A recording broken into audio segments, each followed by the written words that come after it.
Cinema शौकीन सबका स्वागत करता है। आज हम बात करने वाले हैं No Country for Old Man के बारे में। ये कहानी है एक शिकारी की जिसे $2 मिलियन मिलते हैं, मगर उसे पता नहीं है कि ये पैसा किनका है। जब से वो पैसों को लेकर के भागना शुरू करता है, उसके पीछे एक काल मंडराने लगता है जिसे सारे लोग साइको समझते हैं। कहानी की शुरुआत होती है और हमारे सामने टेक्सास का दृश्य आता है। यहाँ पर हम बड़े बड़े खेतों को देखते हैं। तभी हमें एक आवाज सुनने को मिलती है। ये आवाज है यहाँ के शेरिफ की, जिसका नाम है एड टॉम बेल। बेल बताता है कि उसका पूरा खानदान शेरिफ ही रहा है। वो उन पुराने दिनों को याद करता है जब शेरिफ के पास बंदूक भी नहीं हुआ करती थी। इस बात को सुनने के बाद आप अंदाजा लगा सकते हैं कि लोग कैसे थे, मगर अब चीजें बिल्कुल बदल चुकी हैं। जब से वो शेरिफ बना है तब से उसने बहुत सारी भयानक चीजें देखी हैं। उसने एक ऐसे भी इंसान को देखा है जिसने पूरी जिंदगी यही सपना देखा कि वो दूसरे इंसानों को कैसे मारे। जेल जाने के बाद भी वो इंतजार करता रहा कि जैसे ही वो जेल से छूटेगा, बाहर आने के बाद वो फिर से लोगों को मारेगा। बेल कभी भी उस आदमी की मानसिकता को नहीं समझ पाया। बेल कहता है कि मैं मरने से नहीं डरता, मगर मैं ऐसे लोगों से डरता हूँ जिन्हें पता नहीं है कि वो जिंदगी में क्या कर रहे हैं। इसी बीच हम एक पुलिस वाले को देखते हैं जिसने एक आदमी को गिरफ्तार किया है। वो उसे लेकर के जाता है पुलिस स्टेशन, फिर अपने सीनियर्स को बताता है उसके बारे में। इस आदमी का नाम है एंटोन चिगग। ये पुलिस वाला बताता है कि एंटोन के पास एक सिलेंडर मिला है जिसमें एक स्विच भी है। इसको बहुत सारे लोग बोल्ट पिस्टल का भी नाम देते हैं। जब ये पुलिस वाला बात कर रहा होता है तभी एंटोन पीछे से आकर के उसका गला दबाना शुरू कर देता है। वो उसे तब तक दबा करके रखता है जब तक उसकी मौत नहीं होती। हर जगह खून फैल जाता है, मगर एंटन के चेहरे पर कोई भाव नहीं है। वो अपने हाथों को साफ करता है और बोल्ट पिस्टल को लेकर के निकल पड़ता है पुलिस वाले की गाड़ी में। बिहड़ में पहुंचने के बाद उसे एक और गाड़ी नजर आती है। तब वो अपना सायरन बजा करके गाड़ी को रोकता है और उस आदमी के पास आकर के अपने पिस्टल से सीधा उसके भेजे पे हमला करता है, जिससे उसकी मौत हो जाती है। अब उस गाड़ी के अंदर एंटोन बैठ चुका है। वहीं दूसरी तरफ हम एक शिकारी को देखते हैं जिसका नाम है लुइन मॉस। मॉस के सामने हिरणों का एक पूरा झुंड है जिनका वो शिकार करने आया है। वो जैसे ही गोली चलाता है, गोली जाकर के लगती है एक हिरण के पैर में, मगर हिरण फिर भी भाग जाती है। जब मॉस इस जगह पे आता है तब उसे खून के धब्बे नजर आते हैं। उन धब्बों का जब वो पीछा करता है तब वो एक कुत्ते को देखता है। उसे ये बात समझ में नहीं आती कि वो कुत्ते को गोली क्यों मारेगा। वो पीछा करने लगता है कुत्तों का। थोड़ी दूरी पे जाने के बाद उसे बहुत सारी लाशें नजर आती हैं। तभी वो पहुंचता है गाड़ी के पास। वो देखता है कि अंदर भी लाशें हैं। दूसरी गाड़ी में एक आदमी जिंदा है जो अपनी आखिरी सांसें ले रहा है। जब वो मॉस को देखता है तब उससे पानी मांगने लगता है। यह आदमी मैक्सिकन है। मॉस कहता है कि उसके पास पानी नहीं है, मगर यहाँ पर मॉस को सारा माजरा समझ में आ चुका है। जरूर यहाँ पर कोई ना कोई गैंग वॉर हुआ है, लेकिन ये क्यों हुआ है उसे समझ में नहीं आ रहा। लेकिन जैसे ही वो इस गाड़ी के पीछे जाता है उसे बहुत सारा ड्रग्स नजर आता है। वो समझ जाता है कि शायद ये लोग कार्टेल वाले हैं। यहाँ पर कोई ड्रग डील करने आए थे जिसमें कोई लफड़ा हुआ और गोलियां चली, जिसमें सारे के सारे लोग मर गए। वो वापस आता है उस आदमी के पास। वो आदमी उससे दोबारा पानी मांगता है, तब मॉस उसे पानी नहीं देता, उल्टा उसके बंदूक और उसकी गोलियां लेकर के यहाँ से निकल पड़ता है। थोड़ी दूर आने के बाद उसे एहसास होता है कि शायद उसने गलत किया है। मरते हुए आदमी को पानी जरूर देना चाहिए। तब वो वापस घूम करके बैठ जाता है, अपनी दूरबीन को निकालता है और देखना शुरू कर देता है कि अगल बगल क्या है। तब उसे एक और आदमी नजर आता है एक पेड़ के नीचे। जब वो आदमी के पास पहुंचता है वो देखता है कि इस आदमी की मौत हो चुकी है, मगर उसके बगल में एक ब्रीफकेस रखा हुआ है। ब्रीफकेस खोलने के बाद उसे बहुत सारे पैसे नजर आते हैं। ये टोटल $2 मिलियन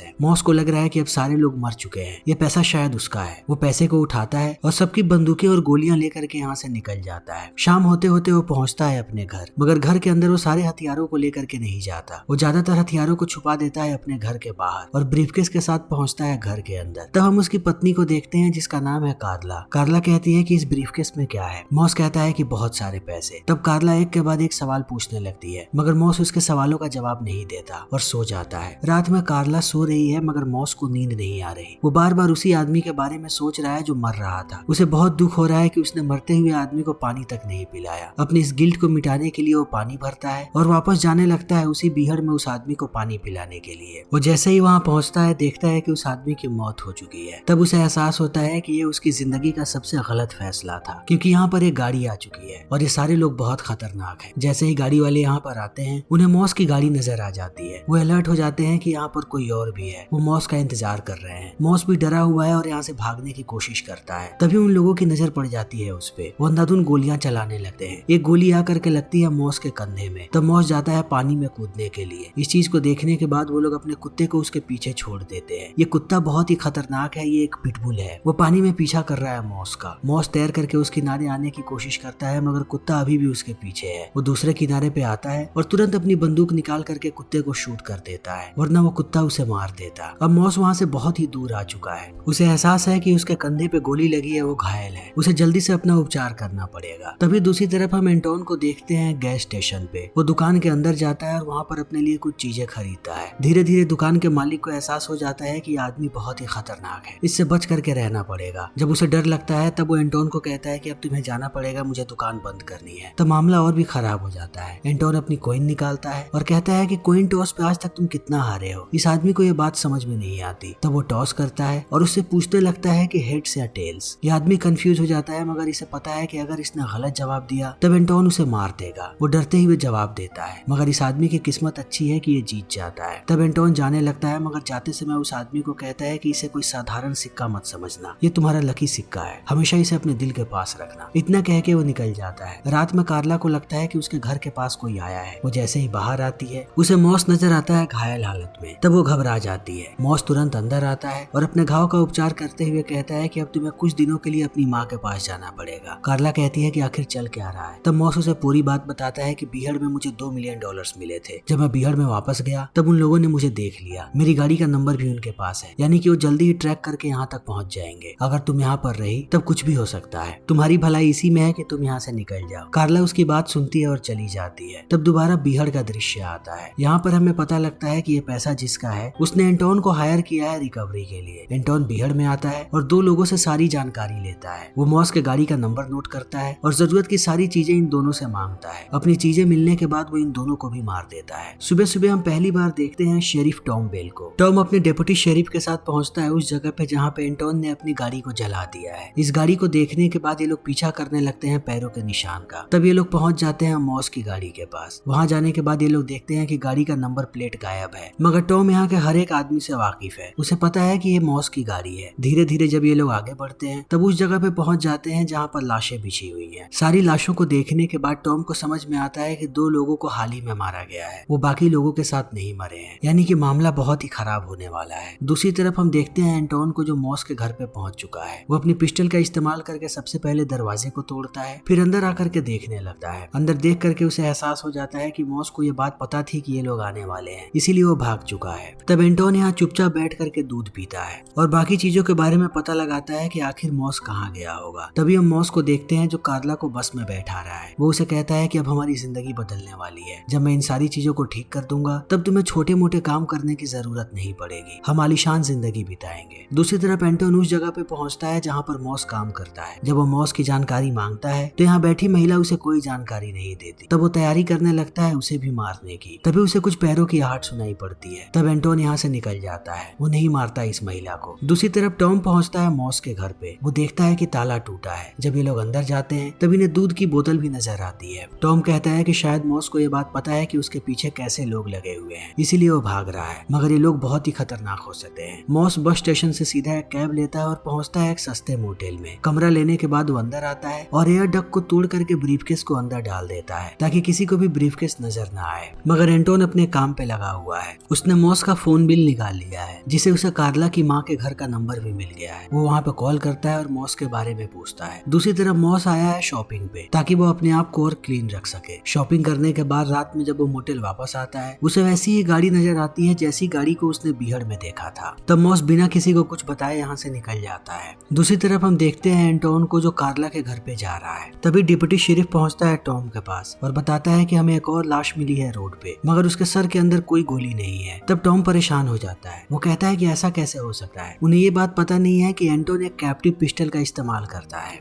दूसरी तरफ टॉम पहुंचता है अपने लिए हथियार खरीदने के लिए। वो अपने लिए एक शॉटगन खरीदता है और बहुत सारी गोलियां, और इन सारी चीजों को लेकर के पहुंचता है उसी मोटेल में। मगर अब वो अपने लिए एक दूसरा कमरा ले रहा है जो उस कमरे के बिल्कुल बगल में है, और वहां जाने के बाद तैयारी करने लगता है कि अगर कोई भी उस कमरे में आए तो वो उसे कैसे मारेगा। तभी हम एंटोन को देखते हैं यहाँ से गुजरते हुए। जब वो मॉस के मोटेल के पास से गुजरता है तभी उसका रिसीवर बच जाता है, जो रिसीवर उसे 2 लोगों ने दिया था। वो समझ जाता है कि ये ब्रीफकेस यहीं पर हो सकता है। वो आने लगता है उस कमरे की तरफ। वो धीरे धीरे पूरे कमरे की तलाशी लेता है, मगर उसे ब्रीफकेस कहीं नजर नहीं आता, मगर उसका रिसीवर यहीं पे बज रहा है। तब उसे लगने लगता है कि शायद बगल वाले कमरे में वो ब्रीफकेस है। वो अपने पास से दूसरी बंदूक निकालता है, उस पर साइलेंसर लगाता है और एक के बाद एक कमरे में जाने लगता है। एक कमरे में उसे बहुत सारे मैक्सिकन लोग नजर आते हैं जिन्हें वो एक एक करके मार देता है। एंटोन समझ चुका है कि इन लोगों को भी शायद ब्रीफकेस के बारे में पता लग गया, मगर उन लोगों ने ब्रीफकेस को ढूंढा कैसे, यही सवाल वो इन लोगों से पूछता है। जब ये लोग कोई जवाब नहीं देते तब वो इन्हें भी मार देता है। इन्हें इन्हें मारने के बाद जब वो दोबारा कमरे में पहुंचता है तब उसकी नजर पड़ती है एयर डक पे। वहाँ पर स्क्रैचेस देख करके वो समझ जाता है कि कोई यहाँ से लेकर के जा चुका है ब्रीफकेस को। तभी हम मॉस को देखते हैं लिफ्ट लेकर के यहाँ से भागते हुए। इसी बीच हमारे सामने शहर का दृश्य आता है। यहाँ पर हम एक बड़े हिटमैन को देखते हैं जिसका नाम है कार्सन वेल्स। वो पहुंचता है एक फॉर्म में। तब उसकी मुलाकात होती है एक आदमी से। वो आदमी कार्सन से पूछता है कि तुम एंटोन के बारे में क्या जानते हो। कार्सन कहता है कि मैं उसे सिर्फ एक बार मिला हूँ। ये आदमी कहता है कि वो आदमी बहुत ही खतरनाक है, उसे कोई कंट्रोल नहीं कर सकता, वो जहाँ जाता है सिर्फ तबाही मचाता है। लेकिन इस आदमी को भरोसा है कि कार्सन कहीं मार सकता है एंटोन को। अब एंटोन की सुपारी मिली है कार्सन को। दूसरी तरफ हम देखते हैं मॉस आता है एक दूसरे मोटेल में और यहाँ के रिसेप्शन पे एक्स्ट्रा पैसे दे करके कहता है कि अगर कोई भी यहाँ पे चेक इन करता है तब सबसे पहले तुम मुझे बताओगे। वो चला जाता है कमरे में और सारे पैसों को देखने लगता है कि आखिर उन लोगों ने उसे ढूंढा कैसे। तब अंदर उसे ट्रैकर नजर आता है। वो ट्रैकर को साइड में रखता है और अपने शॉटगन को लेकर के बैठ जाता है। थोड़ी देर के बाद उसे कुछ आवाज सुनाई पड़ती है। वो सीधा कॉल करता है रिसेप्शन पे, मगर कोई कॉल पिक नहीं करता। मॉस को एहसास है कि खतरा बढ़ चुका है, कोई यहाँ पर आ गया है। उसका निशाना दरवाजे पे है। तभी दरवाजे का लॉक टूटता है। मॉस गोली चलाता है और खिड़की से ब्रीफकेस को लेकर के भागना शुरू कर देता है। तभी एक गोली आकर के उसे लगती है। वो रोड पे जाकर के एक आदमी की गाड़ी में बैठ जाता है और कहता है कि गाड़ी चलाओ। तभी पीछे से गोली आकर के लगती है ड्राइवर के भेजे। मॉस खुद गाड़ी चलाता है और गाड़ी को क्रैश करके दोबारा भागना शुरू कर देता है। अंधाधुन यहाँ पर गोलियां चल रही है। थोड़ी देर के बाद एंटोन भी यहाँ पे आ जाता है और खून के धब्बों का पीछा करना शुरू कर देता है। तभी अचानक मॉस आता है उसके सामने और वो भी अंधाधुन गोलियां चलाता है। इस चीज को देखने के बाद एंटोन अंधेरे में गायब हो जाता है। तब मॉस देखता है कि नीचे खून के धब्बे हैं, यानी कहीं ना कहीं उसने एंटोन को घायल किया है। मॉस को पता है कि उसकी हालत खराब हो रही है, उसे जल्दी हॉस्पिटल जाने की जरूरत है। वो जाने लगता है मैक्सिको बॉर्डर की तरफ। बॉर्डर पे पहुंचने के बाद वो ब्रीफकेस को झाड़ियों में फेंकता है और दाखिल हो जाता है मैक्सिको बॉर्डर के अंदर। वो सो जाता है। थोड़ी देर के बाद जब उसकी आंख खुलती है तब वो देखता है कि उसके सामने कुछ बैंड वाले हैं।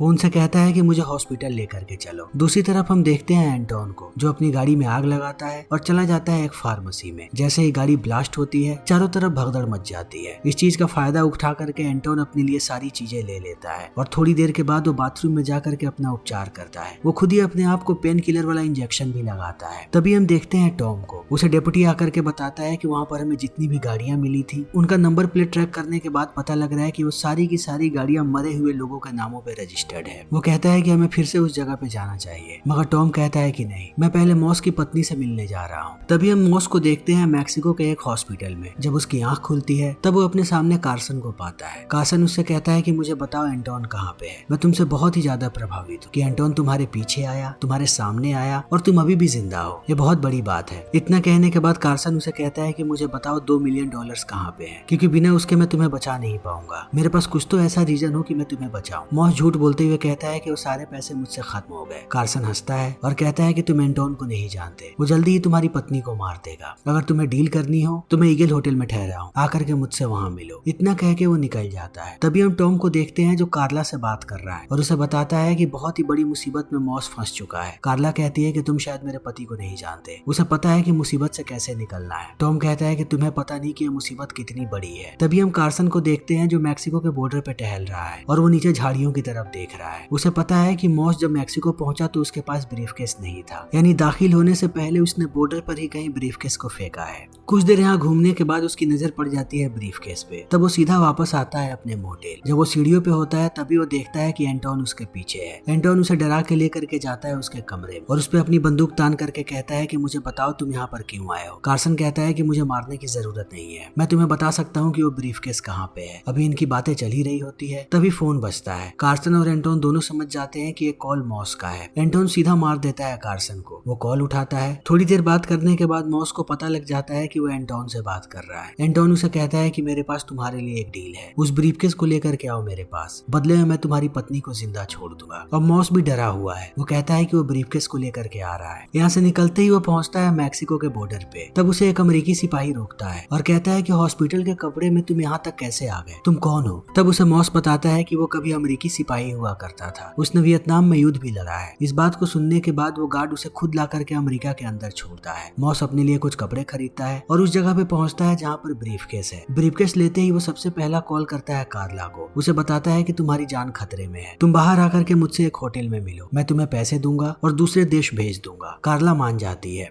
दूसरी तरफ एंटोन उस ऑफिस में पहुंचता है जहाँ पर उसकी सुपारी दी गई थी कार्सन को। अंदर घुसते ही वो उस आदमी को मार देता है और उसके अकाउंटेंट को कहता है कि आदमी बेवकूफ था, इसने मेरी सुपारी दी और उस ब्रीफकेस का दूसरा रिसीवर दे दिया मैक्सिकन कार्टेल को। तभी हम कार्ला को देखते हैं उसकी माँ के साथ, जो आ रही है होटल की तरफ, मगर कार्टेल वाले कुछ लोग उसका पीछा कर रहे हैं ताकि वो लोग मॉस के पास पहुंच सके। यहाँ आते ही कार्ला सबसे पहला कॉल करती है शेरिफ टॉम बेल को और उससे कहती है कि मुझसे वादा करो कि तुम मॉस को बचाओगे, तब मैं तुम्हें उसका एड्रेस दूंगी। वो मोटेल का एड्रेस बता देती है। बाहर हम कार्ला की माँ को देखते हैं। उसके पास कार्टेल का एक आदमी आता है और मदद करने के बहाने पूछ लेता है कि ये लोग कहाँ पर रुके हैं, किस मोटेल में, और वो बता भी देती है। तभी हम एंटोन को देखते हैं जो सड़क पे चल रहे एक आदमी को मारता है और उसकी गाड़ी लेकर के आने लगता है इसी तरफ। थोड़ी देर के बाद जब टॉम इस तरफ आ रहा होता है, मोटेल के बाहर उसे बहुत सारी गोलियों की चलने की आवाजें सुनाई पड़ती है। वो कार्टेल वालों की एक गाड़ी को देखता है जिसके पीछे दो लोग कूद करके बैठते हैं और यहाँ से चले जाते हैं। टॉम जैसे ही अंदर आता है उसे बहुत सारी लाशें नजर आती हैं। एक कमरे के अंदर जाकर के वो देखता है कि मॉस को किसी ने मार दिया है। मॉस को मारने वाले कोई और नहीं बल्कि मैक्सिकन कार्टेल वाले थे जिन्हें उसकी लोकेशन पता लग गई थी। शाम होने के बाद यहाँ पे कार्ला भी आती है। जब उसे पता लगता है कि मॉस मर चुका है तब वो फूट फूट के रोती है। यहाँ से निकलने के बाद टॉम जाकर के मिलता है एक आदमी से। वो आदमी उसे बताता है एंटोन के बारे में कि एंटोन कितना खतरनाक है, उसने बहुत सारे लोगों को मारा है और हाल ही में उसने एक रिटायर्ड कर्नल को भी मारा, यानी कार्सन वेल्स को। वो ये भी बताता है कि मॉस के कमरे में कोई भी ब्रीफकेस इन्हें नहीं मिला और ना ही कोई पैसा। वो जाते समय टॉम को आगाह करके जाता है कि वो एंटोन से दूर रहे। फिर भी टॉम पहुंचता है उस मोटेल में जहाँ पर मॉस की मौत हुई है। वो जैसे ही मॉस के कमरे में दाखिल होता है वो हर जगह की तलाशी लेता है। उसे लग रहा है कि एंटोन अभी भी अंदर होगा, मगर कहीं भी एंटोन नजर नहीं आता। अब जैसे जैसे समय बीतता है कार्ला की माँ की मौत हो जाती है। अपनी माँ का अंतिम संस्कार करने के बाद वो जैसे ही वापस आती है उसे लगता है उसके घर के अंदर कोई है। कमरे के अंदर दाखिल होने के बाद वो देखती है कि एंटोन उसके सामने बैठा है। कार्ला कहती है कि मेरे पास कोई पैसा नहीं है और मुझे अपनी माँ के बिल्स को भी चुकाना है। एंटोन कहता है कि अब तुम्हें बिल्स की चिंता करने की कोई जरूरत नहीं है। कार्ला कहती है मुझे मार करके तुम्हें कुछ नहीं मिलेगा, तुम्हारे पास कोई रीजन नहीं है मुझे मारने का। एंटोन कहता है कि है, मैंने तुम्हारे पति से वादा किया था कि अगर मुझे वो ब्रीफकेस दे देगा तब मैं तुम्हें छोड़ दूंगा, मगर उसने ऐसा नहीं किया। इतना कहते ही वो सिक्का उछालता है और कहता है कि अगर तुम्हारा कॉल सही हुआ तब मैं तुम्हें बख्श दूंगा, बताओ हेड या टेल्स। कार्ला कहती है कि तुम्हें जो करना है करो, मैं अपना कॉल नहीं लूंगी। इस बात को सुनने के बाद एंटोन अपनी मुंडी दूसरी तरफ घुमाता है और थोड़ी देर के बाद निकलता है इस घर से बाहर, यानी कि उसने कार्ला को मार दिया है। वो अपने जूते को चेक कर रहा है कि कहीं खून के धब्बे तो नहीं है उसके पैर पे। फिर वह गाड़ी में बैठ करके निकल जाता है। रास्ते में वो देखने लगता है दो बच्चों को जो साइकिल चला रहे हैं। वो डिस्ट्रैक्ट होता है और उसका एक्सीडेंट हो जाता है कार से। ये एक्सीडेंट बहुत ही बुरा था, उसका हाथ टूट जाता है। बाहर निकलने के बाद वो देखता है कि वो दोनों बच्चे उसके सामने हैं और उससे पूछ रहे हैं कि क्या तुम ठीक हो। वो एक बच्चे से उसकी शर्ट मांगता है ताकि अपने हाथ को होल्ड कर सके। वो बदले में कुछ पैसे देता है और कहता है कि तुम दोनों ने मुझे कभी नहीं देखा। इतना कहते ही वो निकल जाता है यहाँ से। फिर इसी के साथ ये फिल्म यहीं पर खत्म हो जाती है। यानी एंटोन जैसे साइको किलर को कोई नहीं मार सकता। वो ऐसी हरकतें पहले भी करता था और वैसे ही लोगों को मारता रहेगा क्योंकि उसे लगता है कि उसकी जिंदगी का मकसद यही है। तो दोस्तों हमारी आज की ये वीडियो यहीं पर खत्म होती है। अगर आपको हमारी ये वीडियो पसंद आई हो तो इसे लाइक करें, शेयर करें और चैनल को सब्सक्राइब करें। Thank you.